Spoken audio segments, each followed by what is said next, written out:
Honours চতুর্থ বর্ষের suggestion 100% common পড়বে। খ বিভাগের প্রশ্ন। আজকের বিষয় হচ্ছে রাজনৈতিক তত্ত্ব পরিবর্তন ধারাবাহিকতা। প্রথম প্রশ্ন হচ্ছে প্রত্যয় বলতে কী বুঝো? সম্মোহনীয় নেতৃত্ব কী? ক্ষমতা ও কর্তৃত্বের মধ্যে সম্পর্ক উল্লেখ করো।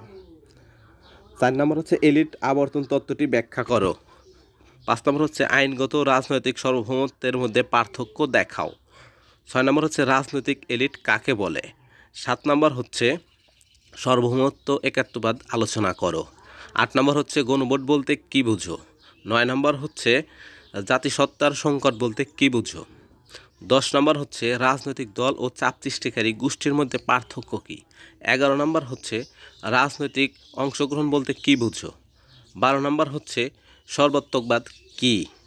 13 নম্বর হচ্ছে গণতন্ত্র ও একনায়কতন্ত্রের মধ্যে পার্থক্য দেখাও। 14 নম্বর হচ্ছে পরামর্শমূলক গণতন্ত্র কী। 15 নম্বর হচ্ছে সুশাসন বলতে কী বুঝো। এই এই কয়েকটা সাজেশনের ভিতর থেকে আপনাদের পরীক্ষায় আসবে, একদম 100% কমন আসবে। আপনারা যদি সাজেশনটি পড়ে থাকেন তাহলে অবশ্যই পাস করতে পারবেন।